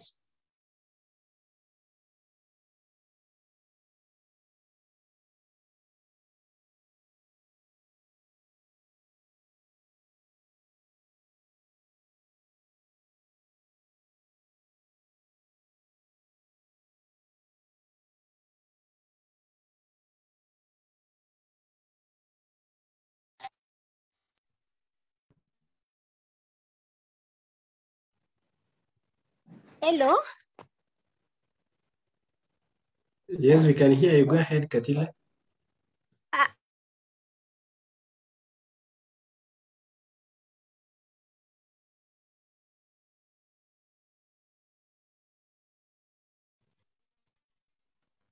So that time you didn't hear me?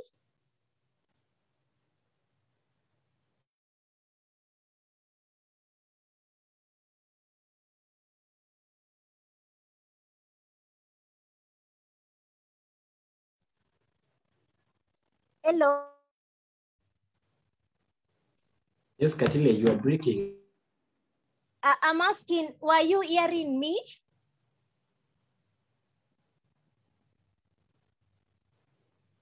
Hello?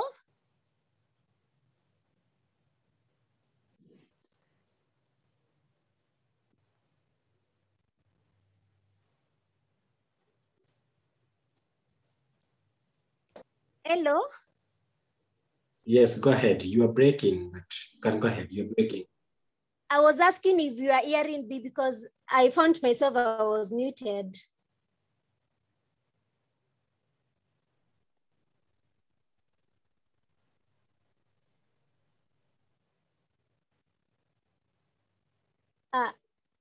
What was the last statement that I made? Okay, okay. I'm asking what was the last statement I made because I found that I was muted.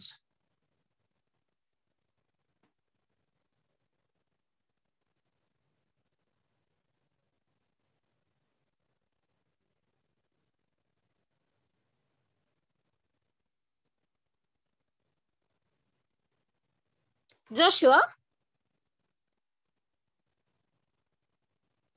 Yes, Katile. I can get you. My last statement was, we know that sexual abuse is a very complex problem, but as the provider, we should know as youth that sexual abuse, there are various ways of sexual abuse, and we should provide information to help the girls and the boys solve this problem so that they don't feel discouraged. Was that my last statement?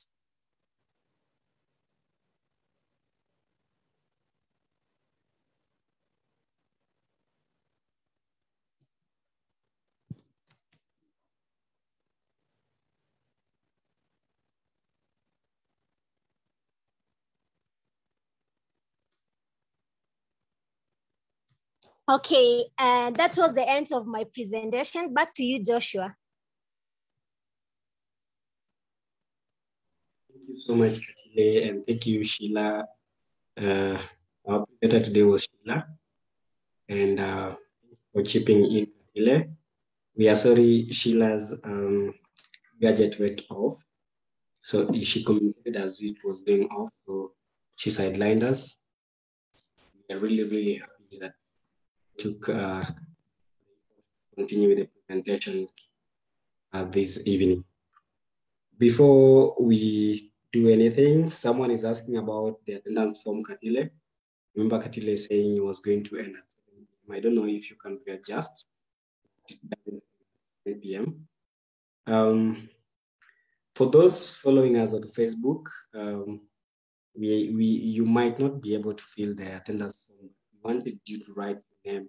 Just write your name on the chat box. Just write, my name is Joshua Leo, then Leo following, so that we take note on your attendance. I see some of us are asking about that. I've taken your concerns. I would like to ask if we have any other questions, burning issues. From the floor, you can raise up your hand or you can put on the chat box. As you do that, allow me to read some of these reactions. Newton Wasike, thank you for that nice presentation. Yeah, I want to say that when we talk about these issues on sexual violence and sexual abuse and teenage pregnancy, these are the things that are hindering the development goals of adolescents and young women, and especially in the country, Kenya. So we need to take up this very seriously. We are not just doing this for training purposes, but we really want to see ourselves being felt at various spaces, talking about these issues in various localities that we are, so that we really can really fight for the rights of adolescent girls and young women. Thank you so much, Jacqueline Ouma. I see your reactions. Saying when dealing with rape case, confidentiality needs to be maintained. At what stage does it force you to breach this confidentiality? Jacqueline, to respond to your question, I want to say that when you are handling the sexual gender-based violence issues, there are well-elaborated policy guidelines. There are well-elaborated standard operation procedures, and confidentiality is maintained at all the costs. And that is something I really want to really make it very clear. Confidentiality is maintained from the first stage to the last stage. But when it comes to bridging the confidentiality, that aspect of a third party, then at that point also, there's still confidentiality still being maintained. But even though there's a third party being brought in, but then there's also a procedure that the third party really brought into the cases. Confidentiality is not reached up at any point. What happens is there's engagement of other parties into some of these cases when they occur. Nutritionist Sheila is saying it was an awesome session. Really appreciate it. I can now address the issues of rape cases. Thank you so much, Sheila, and we really want to see you addressing these issues at various localities when they occur. Remember right now, the rape cases have really gone to 90. I remember quoting from the retired emeritus Justice Maraga saying there was increased crime of sexual gender-based violences. And up to date, it's at 92%. And that means we'll ask ourselves, what are we doing as young people? What are we doing in the country to really ensure that these issues are related in our various campuses? Nutritionist Sheila is also saying it was an awesome session. We really appreciate it. Yeah, that's okay. And George Kiani says, what is being done for victims to access justice of sexual abuse? Josh, I really wish I would have told you this, but from where I sit, one of the key things I do is to advocate for the rights of adolescent girls and young women. But I will tell you that Kenya is being and this need to demystify. Number one, the health system has been devolved. And being devolved, it means we need to ask ourselves, what are our counties doing? Because these things happens in our locality, in our counties. What are the counties doing before we even look at the national government aspect? So some of the key things, I know there are so many stakeholders trying to really bring advocacy to this, and even the issues on the judicial system. I know currently, and for those who have been following the Kenyan trends in the service, you will realize that there are so many cases that are pending on the GBV, on the sexual violence aspects. And you will realize that there are also still cases coming in, and these cases are really, there are also those that are not unreported. It means we as young people, we need to be challenged today. What is it that we need to do? Really foster government, to really foster the county governments to really articulate this sexual violences. And as well also, we have currently the country has a legal framework for these sexual violences. And one of the legal framework that we have in place is the sovereign constitution of Kenya, Constitution 2010. I want to request all of us, can we read the Constitution 2010? Let us be well adversant with it. What does it talk about the sexual reproductive health? We have the sexual reproductive health bill. What does it talk about? And I know there's some issues that are now bringing out controversial issues on consent. And I know some of us might have looked at the Susan Kika's argument on sexual reproductive health. And people also want to lower the sexual consent to 16. What are we bringing at those? And currently, we also need to be aware that Kenya is trying to recommit themselves to the ISA, the Eastern and Southern African Commitment on Comprehensive. So those are very big dialogues that the country is doing currently. But the most challenging thing that we need to ask ourselves is, what are we doing at our locality to ensure that these issues are really done? It means there are gaps on reporting. Can we be able to enlighten our community members to really report? Are you able to really follow up some of these cases, to really bring out issues when these are really needed? Are you able to address people in various TWGs so that we can talk about this? I know the sexual issues have very many controversial issues, but the reason why we train you in this forum is we want to enlighten you. We want you to get more knowledge, more skills. And what do we do? We need now to ask ourselves, are we in the know? So we need to start looking towards advocating for this, but looking at some of these issues. So without much further ado, I'm still always available. You can always ask me questions. I know Katile also is available. You can always keep on asking as well. And also, thank you, Esther. Esther is encouraging us that victims to seek medical care. Tell the victims medical care. If they do not wish to report the case, also understand them. That is very true.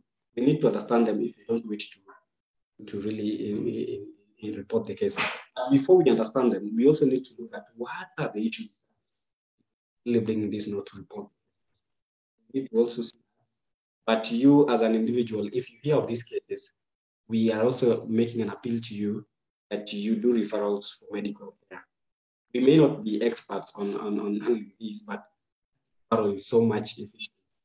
Referrals can be done from us. We can do escorts, and then we can always ensure that we maintain confidentiality. Kelvin Musioka is saying, yeah, we are getting you. Lestin Letitia is saying, thank you for the great job, 100%. Thank you so much, Lestin Letitia. Beryl Eunice is responding to Beryl. Between hospital and police care should be client-centered. Thank you.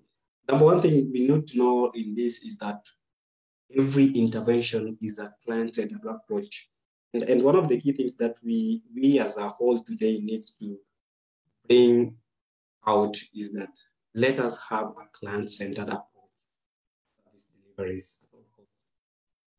be it sexual reproductive health, be it handling issues on GBV, be it handling issues on mental health, let us have a client-centered. That means the interventions that we need to put need to be responsive to the client needs. Safety must always be a priority. Others will always follow. The moment we have the safety of the client, then we can always look at how to look at confidentiality, issues on reporting, but we must always ensure safety is important to everyone. Then Eunice is explaining a lot again. I'll read it. It's very self-explanatory. If the survivor is at risk of either dying due to injuries, sustained, or abuse or threatening, safety should be prioritized. Each case is unique. If the survivor is safe, then medical attention priority. Prevent some consequences of rape, e.g. HIV, pregnancy, prevention and counseling. After check, stroke, refer to the other. I know we haven't dealt much on the processes, and being that this was a dialogue, we didn't have like we didn't feel like having a presentation on it, on how it really needs to come out. But in the notes, it's going to come out what are some of the procedures and steps that we need to take in order to address these cases. Atola is saying also we need to look for a good way to end teenage pregnancy in Kenya. Thank you so much, Atola, because I want to allude to that our teenage pregnancies today that we are currently experiencing, and from the area I come from, that is Oma Bay County, having 33% of teenage pregnancy prevalence. All those girls, they have undergone forms of sexual violence. Because we were told without consent. If you look at the Kenyan law, sexual consent is guaranteed to an adult who is defined to as an individual who has attained 18 years and above. So it means our young girls who are getting pregnant today, they are sexually assaulted. Thank you for that, and that is well noted. Katile is saying great insights, Eunice. So much. Let me look at some of these few reactions from Facebook, then before I end up the sessions today.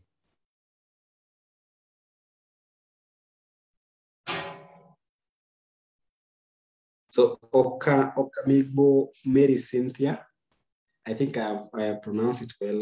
She says it's very good to enable the youth lay their complaints, help the issues resolved. Thank you for that.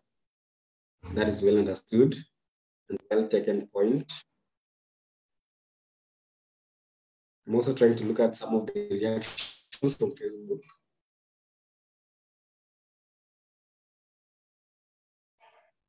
Thank you so much, everyone. I don't know if we have any other questions to ask.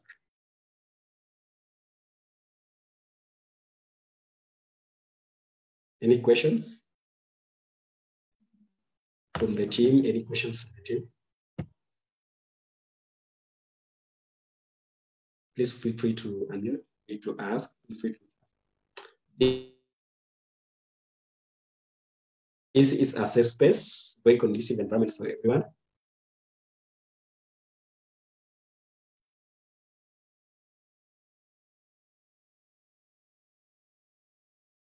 Katile, do you have anything? Okay, hello. Yes, go ahead, Katile. Yeah, for me, I don't have a question, but I have realized that maybe the topic we didn't do it so broad. So we can find a way how now we can advocate for sexual abuse and teenage pregnancy. Maybe after the training, we have. It's so broad, but we'll try to get some of it. Yeah, so maybe after the training, we'll try to have a group, and then we'll try to have a session on sexual abuse, and we have the notes, and you know how we can. Yeah, we'll. Yeah, thank you. Yeah, thank you for that, Katile. The topic reproductive health is very wide, and the sexual reproductive health. That today we are discussing about the sexual abuse. It's very wide, and you will notice we have just looked at top layer of what we really need to know. So we'll share so many tools for us. In our minutes and notes, we'll have issues surrounding sexual abuse, and then we talk about it in wider aspects. And even if you have other questions, you can always keep on chatting in our WhatsApp group, and you can keep on chatting on our WhatsApp group and get any questions, so that we keep on reminding ourselves of what we need to do. Thank you all for today's session. Thank you for joining. We really appreciate your time today. Those joining us from Facebook, we appreciate your indulgence. We appreciate the time that you've taken to have us today. Sheila, even though you are away, but we also appreciate you for taking the initiative to facilitate this topic, area on sexual abuse and teenage pregnancy. We also thank our very own host, Katile Mtuku. Thank you so much, the founder for Barriers Breakers Youth Initiative. Thank you for hosting us, and thank you for always planning these trainings for us today. We appreciate everyone for today's session. Thank you for now, and let's keep on looking at WhatsApp for other more insightful feedback, comments, and we are going to send in a feedback survey, feedback Google form, so that we can put in and also see how to improve on the next session. Allow me. Wow, thank you so much, Eunice. Eunice is saying sexual gender-based violence is a broad topic. Clinical management alone is a 5 days curriculum. Very true. Then there are other components that are not in clinical but important. And Joshua, insightful and inspiring. Thanks to Barrier Breakers Youth Initiative. God bless and good night.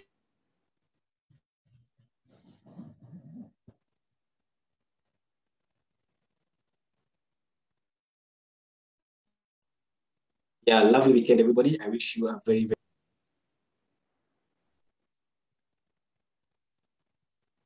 Thank you. Have a good night too.